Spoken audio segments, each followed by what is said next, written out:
pedigree and experience to turn things around from May 29 when he takes over the leadership of the country.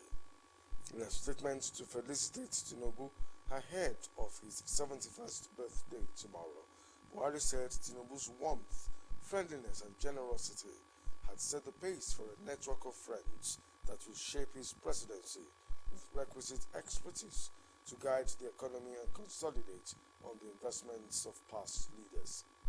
The president affirmed that Tinubu's political pedigree, active role in party politics, being elected senator and later governor of Lagos State, as well as diligent involvement in the structure of leadership at the executive and legislative levels for many years, will serve as assets for good and effective governance. The People's Democratic Party has appointed the Deputy National Chairman North, Umar Damagum, as its acting national chairman. The National Working Committee of the party, which announced the appointment, explained that the action was in line with a court ruling. A Makurdi High Court, presided over by Justice Wilfred Ochi, had issued an interim order restraining Dr. Iyocha Ayu from parading himself as the national chairman of the party. The order of the court issued followed. Umar Damagum will serve in acting capacity until the appointment of a substantive chairman. The Nigeria Police has promised to collaborate effectively with the Independent National Electoral Commission for a transparent prosecution of electoral offenders. Over 700 offenders have been arrested by men of the police for violation of electoral laws during the 2023 general elections. Police spokesman Olumuyiwa Adejobi said the force is ready to work hand in gloves with INEC to achieve a transparent prosecution of electoral offenders. Adejobi said the Inspector General of Police, Usman Al-Kali Baba, has met with strategic police managers to evaluate police performance during the 2023 general elections, highlight lessons and strengths, and dissect complex dynamics for subsequent optimal performance. The International Criminal Court has formally acknowledged receipt of a petition by Professor Gideon Christian to investigate election and post-election violence in Nigeria, as well as alleged incitement to ethnic hate by Mr. Bayo Onanuga, Media Director of the President-elect Bola Tinubu. The ICC disclosed this in its acknowledgement letter dated March 27 and signed by the Head of Information Office of the Prosecutor, Mark Dillon. Professor Christian alleged that Onanuga issued a threat on Twitter warning individuals from the Igbo ethnic group that 2023 should be the last time they would be interfering in Lagos politics. According to him, promoting attacks against individuals from a particular ethnic group residing in a particular area was a clear violation of international law. He added that the international community must not only take action to prevent such acts from reoccurring, but should also hold to account individuals involved in such wrongdoing. The Ondo State Office of the Independent National Electoral Commission will on Thursday present certificates of return to House of Assembly members-elect. The head of voter education and publicity, Mrs. Olufumike Shegun Shifeso, said the event is scheduled to be held at the Collation Center of the office in Akure by 11 a.m. INEC had declared winners in the March 18 House of Assembly elections held across the state. Ondo State Command of the Nigeria Security and Civil Defense Corps has affirmed its support for the ICPC Ondo State Office.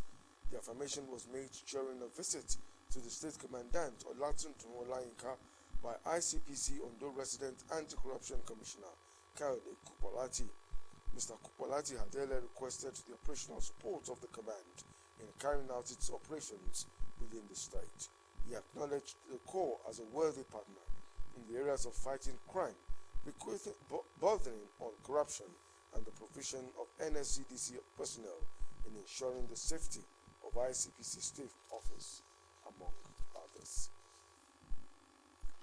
You're watching the news at 7 on Osrc Television. You can also watch us live on our website, www.osrc.ng, or follow us on Facebook, OSRC TV Ondo, and on YouTube you can subscribe to our channel, OSRC TV Ondo. The news continues shortly. Stay with us. Every day, life presents hopes, dreams, and challenges. Challenges that can become successes with a little help.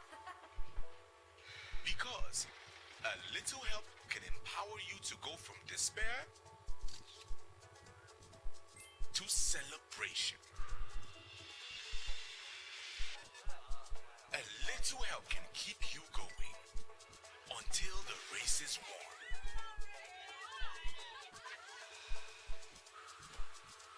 A little help can turn bundles of anxiety into a bundle of joy. And with Glow Data, you get much more than just a little help. You get the biggest data deals in town to make every day glow with small wins and big wins. Dial *777# to select your Glow Data plan.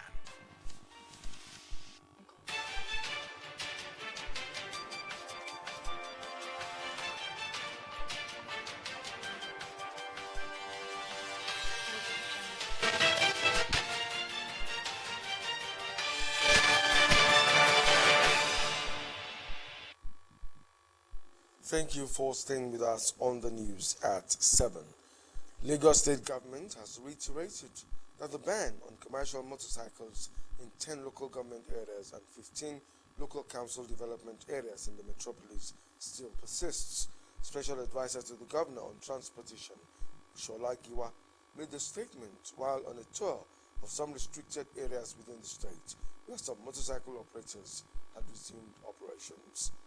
He implored the general public to comply, as both the riders and passengers are both liable to 3 years in prison if apprehended and prosecuted with their motorcycles impounded and crushed in public view. Giwa said there is no going back on the clampdown of motorcycles in order to consolidate on the achievements made so far to decrease accident and crime rates, as well as the return of sanity to the communities affected. The Federal High Court sitting in Lagos has ordered the forfeiture of 3 vehicles and $50,000 belonging to the national president of the Maize Growers, Processors and Marketers Association of Nigeria, Professor Uche Edwin. Presiding Justice Tijani Ringim made an order for the temporary forfeiture of the property to the federal government following an ex parte application by the EFCC.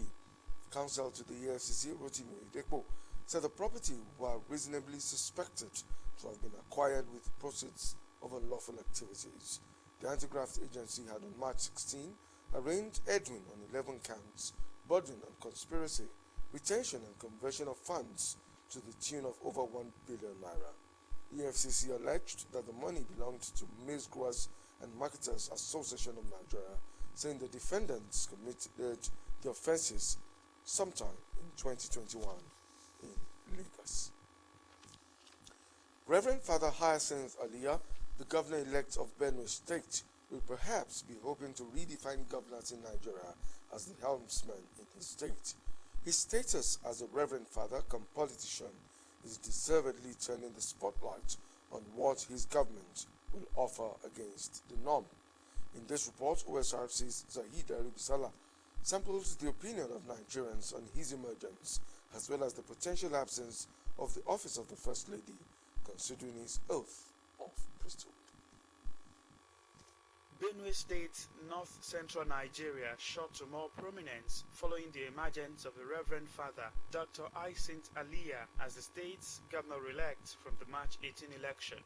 Dr. Aliyah, who was ordained a Catholic priest in 1990, was suspended by the church in the build-up to the election for his declaration to participate in partisan politics. The Catholic priest, like other politicians seeking the #1 seat in Benue, passed through the rigors of primary election and campaign as flag-bearer of the APC to emerge winner with 473,933 votes ahead his closest rival and People's Democratic Party PDP candidate Titus Uba, who scored 223,913. To thank God for giving us the privilege to have somebody like him. He's a great man who God have called unto himself to serve in his vineyard. He's a man whom you have tested and approved. He knows what it takes to do a nation at a given point in time. He's a lovely guy. We love him. The Church of God loves him. And I want to tell you and to assure you that he will not do less. It's going to be great because we have tried him in some various ways.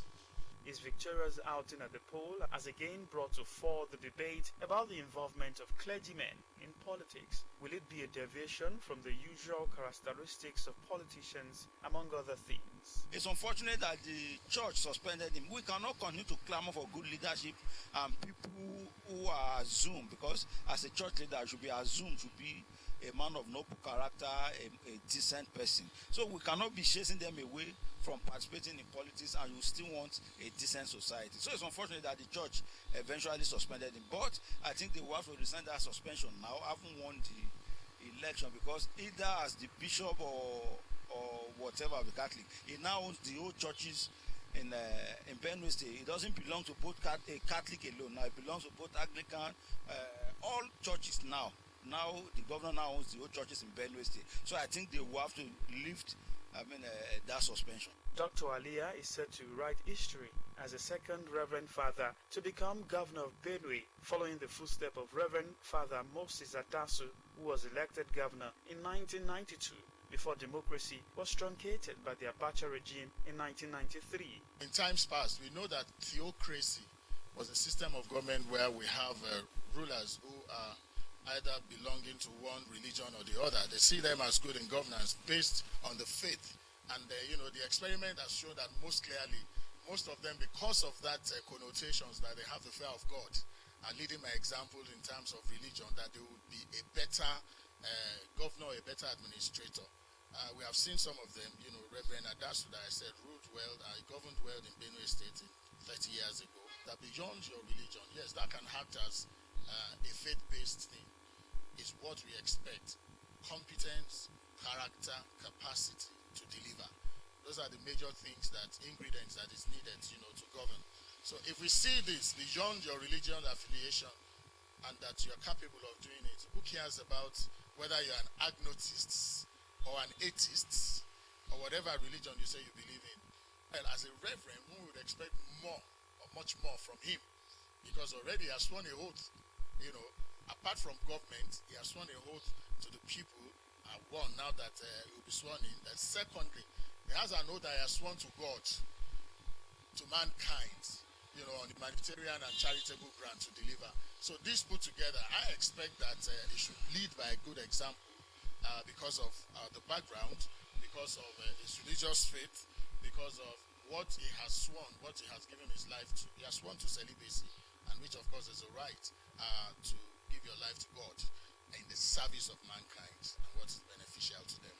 The place of the office of the First Lady of Benue State, though not constitutionally recognized for elected governors and president, is another question, considering a Reverend Father who is barred from having a wife.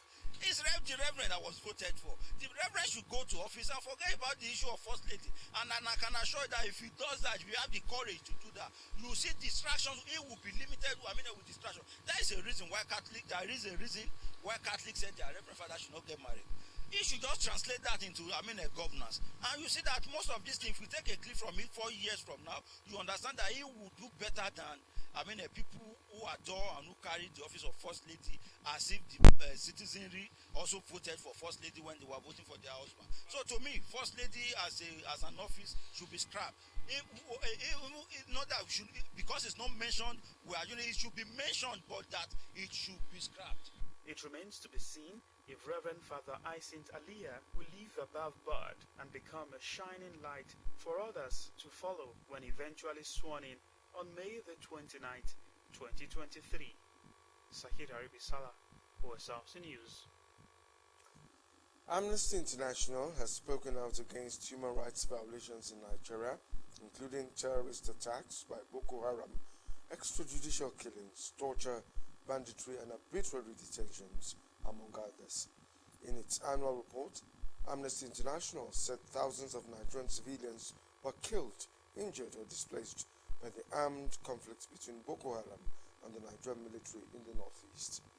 The organization also noted that elsewhere, unlawful killings and violence were perpetrated by bandits, and the authorities responded with enforced disappearances, torture, arbitrary detention, and severe restrictions to freedom of expression and peaceful assembly. The international watchdog added that media outlets and journalists have had their freedom of expression curtailed by the authorities, just as activists and protesters faced restrictions on their rights to freedom of expression and peaceful assembly. Nigeria is to tackle diphtheria with a 150,000 euros gift from the European Union. The humanitarian fund will be used to assist the most affected communities in Kano, Katsina, Lagos, and Osun states. The European Union said the support was in response to the significant increase in diphtheria cases recorded since the beginning of 2023. It added that the funding will enable the Nigerian Red Cross to provide emergency assistance to reduce the impact of diphtheria on affected and at-risk communities through risk communication, outbreak control activities, surveillance, and early case detection. Former United Kingdom Prime Minister Boris Johnson has made a case for a stronger mutually benefiting relationship between Nigeria and Britain to further unleash potentials of both countries. The former Prime Minister spoke in Lagos at the 16th Osigwe Ayam Osigwe Lecture Series, which focused on developing human potentials and was attended by national and global leaders in politics. Apart from seeking closer Nigeria-UK ties, Johnson urged countries to unleash the potentials of their citizens by prioritizing education. He also enjoined Nigerians to be patriotic and avoid demeaning or demarketing the country. U.S. Vice President Kamala Harris has praised Ghanaian President Nana Akufo-Addo for his democratic principles during a visit to the West African leader, who is facing rising discontent over inflation and fresh concerns about regional security. Harris is just beginning a week-long trip to the continent that will also take her to Tanzania and Zambia as part of a concerted effort to broaden U.S. outreach at a time when China and Russia have entrenched interests in Africa. Akintunde Akinshamala has details. U.S. Vice President Kamala Harris has been to Ghana, bearing in mind the West Africa's bilateral relationships, the biggest of which is China. We support Ghana's engagement with the IMF. The U.S. Vice President's week-long visit to Africa is the latest by a stream of senior officials as Washington seeks to counter growing Chinese and Russian influence on the continent. The relationship between the United States and this continent and African leaders is an important one. There's a historical basis for the relationship, not to mention as we look forward, as all governments should, and recognize the unachieved, as of yet, opportunities that exist going forward. Harris, who will also visit Tanzania and Zambia, said the United States will continue to push forward for all bilateral creditors to provide meaningful debt reduction for countries that need it. That includes Ghana, which defaulted on most of its $29 billion of its external debt last year as interest payments and inflation soared. It still needs to negotiate a resolution with its private international bondholders and bilateral creditors, including Beijing, with which it has a $1.9 billion of debt. China has invested heavily in Africa over the past 2 decades, particularly in terms of infrastructure, mining, timber, and fishing. At a news conference with Harris, Ghana's President Nana Akufo-Addo suggested there was an obsession in the United States with Chinese activities on the continent. But there's no such obsession here. China is one of the many countries with whom Ghana is engaged in the world. Harris also announced a $100 million package to support conflict prevention and stabilizing efforts in Benin Republic, Cote d'Ivoire, Ghana, Guinea, and Togo. That's against the backdrop of Russia's private military contractor Wagner Group providing security assistance in 7 countries. But Akufo-Addo reiterated his concerns about Wagner's presence in West Africa, saying it raised the possibility that once again the continent will become the playground for great power conflict. Akintunde Akinshimola for Osrc News. U.S. police says the shooter who attacked a Nashville school in Tennessee, killing 6 people, had bought 7 guns legally and hid weapons in the house. 6 people, 3 children and 3 staff, were killed in the shooting by the ex-student at a school in the city of Nashville. 3 of the victims were pupils aged 9 or under at Covenant School. The private Christian school has about 200 students and teaches pupils from 3 years old up to around 12. President Joe Biden has called the shooting a family's worst nightmare. Moving on to sports. Sports as a veritable platform must be encouraged among children to promote healthy youth competition in all areas of life. This was the message that resonated at the maiden inter-house sports competition of Bannecourt Unique Nursery and Primary School at its playground in Akure.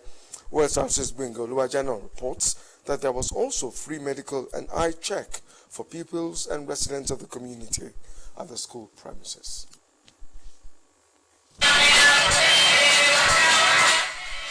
It was a great moment for pupils, parents, staff and well-wishers of Bannecourt Unique Nursery and Primary School to witness the first inter-house sports competition and display their skills at the school playground. The competition engaged the pupils in various sporting activities which include 50 and 100 meters dash, relay races, sack race, egg race and march past.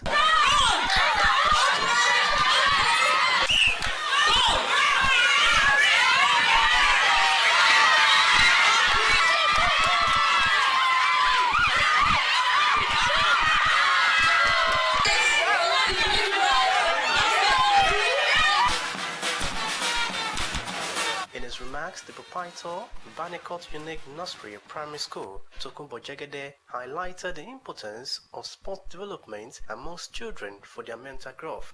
We did the fit to have this celebration today. This house, the house was the first of its type. And to God be the glory, just about 3 weeks ago, God provided this parcel of land we're out here this afternoon for Bannecourt School as playground for the children. So we don't believe in just classroom education. We believe in giving an impact to the people through physical and health education. Hence the acquisition of this parcel of land. The chairman on the occasion, Mr. Jide Owolabi, lauded the management of the school for its drive at promoting sport. Generally, sporting is now a career. Please, the students may not understand now, but please continue to encourage them. I want to congratulate and thank the proprietor and the proprietress for this initiative because they have built up the nation, imbibing great things into these young hearts. Hello, with everybody for you. Hello. This is the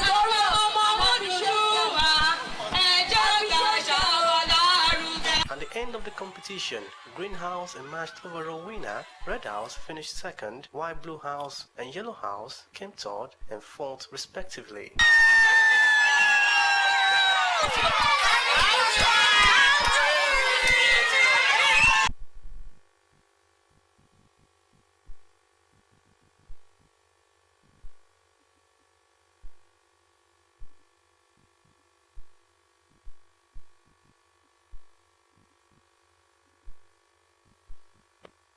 Today for winters, but I want to thank our proprietor. Earlier at the school premises, there was free medical and eye checkup for pupils and residents of the community, as free eye glasses were distributed courtesy of Lions Club International in partnership with the school. But we just found that since we are having our first inter-house sports competition and to mark our 5th anniversary, we feel it's not just all about inter-house sports of these little kids. It's an opportunity to impact on the environment we are operating in, on the community here, Okeoba community. And from my experience, you know, in the Lions family, we found that quite a number of people have sight impairments and they're never aware of it. Because we have a special eyesight program for Ondo State, the Lions Club International, and with my unique opportunity and advantage of being the proprietor of this school, we requested for the partnership with Lions Club to be able to impact on our immediate environment here. We want to thank Lions Club India for the opportunity given unto us to receive this glass so that it can improve our sight and we can be able to see very well. Adúpẹ́ lọ́wọ́ Mrs. and Mr. Jegede fún àyẹ̀wò ojú tó ṣe fún wa lénìí. Ọlọ́run á máa gbọ́wọ́ wọn sókè o. Parents and pupils of Bannecourt Unique Nursery and Primary School look forward to the next inter-house sports competition to build their love for competitive games.